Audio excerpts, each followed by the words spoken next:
புகைப்பிடிப்பது புற்றுநோயை உண்டாக்கும், உயிரைக் கொல்லும்.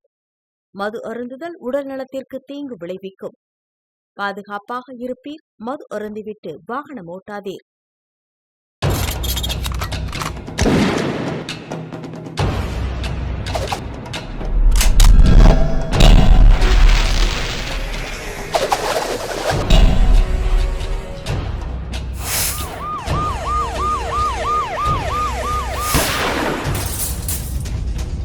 கோப்பியம், உண்மையும் பின்னணியும்.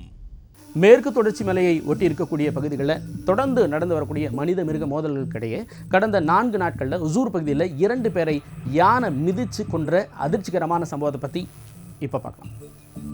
கர்நாடக மாநிலத்தை ஒட்டியிருக்கும் கிருஷ்ணகிரி மாவட்டத்தில் அவ்வப்போது காட்டு யானைகளின் நடமாட்டம் காணப்படும் நிலையில் அதனை சுற்றியுள்ள கிராமங்களில் எப்பொழுதுமே யானைகளின் அச்சம் நிலவி வரும் நிலையில் கடந்த 4 நாட்களுக்கு முன்பு தேன்கனிக்கோட்டை அடுத்துள்ள தாவரக்கரை கிராமத்தைச் சேர்ந்தவர் விவசாயி கிருஷ்ணப்பா என்பவர் வனப்பகுதியை ஒட்டியுள்ள அவருடைய விவசாய நிலத்தில் ஆடுகளை மேய்ச்சலுக்கு விட்டு உள்ளார்.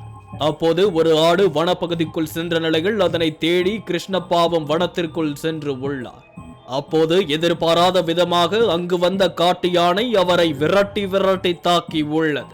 இதில் பலத்த காயமடைந்த விவசாயி கிருஷ்ணப்பா சம்பவ இடத்திலேயே பரிதாபமாக உயிரிழந்துள்ளார். இந்த சம்பவம் அப்பகுதியில் பெரும் அதிர்ச்சியை ஏற்படுத்திய நிலையில் இது குறித்து தேன்கனிக்கோட்டை வனத்துறையினர் விசாரணை நடத்தி வந்தனர். இதனால் ஆத்திரமடைந்த கிருஷ்ணப்பாவின் உறவினர்கள் தேன்கனிக்கோட்டை அஞ்சட்டி சாலை கொத்தூர் கிராமத்தில் திடீரென வனத்துறையினரை கண்டித்தும் அவர்கள் காட்டு யானைகளை கட்டுப்படுத்த உரிய நடவடிக்கைகளை மேற்கொள்ள வேண்டும் என்றும் மெத்தனமாக செயல்பட்டு வருவதாலேயே இது போன்ற சம்பவங்கள் நடப்பதாக கூறி அவர்களை கண்டித்து சாலை மறியல் போராட்டத்தில் ஈடுபட்டு உள்ளனர். மேலும் உயிரிழந்தவரின் குடும்பத்தில் ஒருவருக்கு அரசு வேலை வழங்க வேண்டும் என்பதோடு அவரது குடும்பத்திற்கு உரிய இழப்பீட்டை வழங்க வேண்டும் என கோரிக்கைகளை முன்வைத்து அனைவரும் போராட்டத்தில் ஈடுபட்டு உள்ளனர்.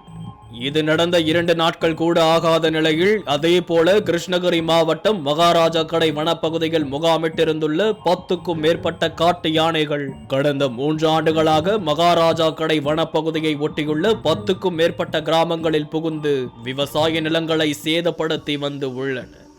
இந்நிலையில் கடந்த 2 நாட்களுக்கு முன்பு மகாராஜா கடை அடுத்து நாரம்பள்ளி கிராமத்தைச் சேர்ந்த வேணுகோபால் கிராமத்தின் அருகே உள்ள அவருடைய தோட்டத்திற்கு காவலுக்கு சென்று உள்ளார். அப்போது அங்கு வந்த ஒற்றை காட்டு யானை அவரை தாக்கி உள்ளது. இதனை சற்றும் எதிர்பாராத வேணுகோபால் யானையிடமிருந்து தப்பிக்க முயன்றும் கூட யானை அவரை தாக்கியதில் பலத்த காயமடைந்த அவர் சம்பவ இடத்திலேயே பரிதாபமாக உயிரிழந்தார். இதனையடுத்து காலையில்தான் தோட்டத்திற்கு சென்று பார்த்த குடும்பத்தினர் வேணுகோபால் உடலை கண்டு அதிர்ச்சியில் உறைந்து போய் உள்ளனர்.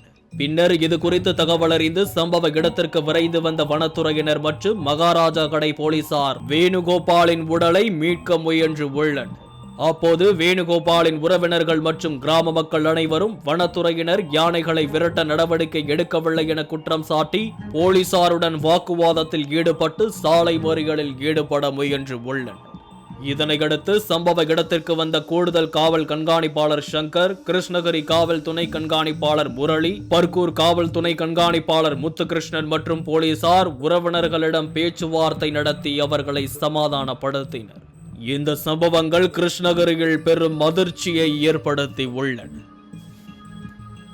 மனிதர்கள் இயற்கைக்கு செய்த துரோகத்தின் வெளிப்பாடு அப்படின்னு கூட இதை பற்றி சொல்லலாம். அந்த அளவுக்கு மனிதர்களின் செயல்பாடுகள் காடுகளை எல்லாம் சுருக்கிட்டதுனால தங்களுடைய வாழ்விடம் இழந்து காட்டு விலங்குகள் மனிதர்கள் வாழக்கூடிய பகுதிகளுக்கு படையெடுத்துட்டு இருக்கு. இதனுடைய வினைகள் தான், விளைவுகள் தான் இன்னைக்கு மனித மிருக மோதலாக உருவெடுத்து வருது அப்படிங்கிறத மறுக்கவே முடியாது. அதனால் அரசாங்கம் தான் இந்த மனித மிருக மோதலுக்கு ஒரு முற்றுப்புள்ளி வைக்கணும் அப்படிங்கிறது தான் எல்லாருடைய கோரிக்கையும். மீண்டும் அடுத்த கோப்பியம் நிகழ்ச்சியில் உங்களை எல்லாம் சந்திக்கிறேன். அதுவரை உங்களிடமிருந்து விடை பெறுபவர் சிவகுமார்.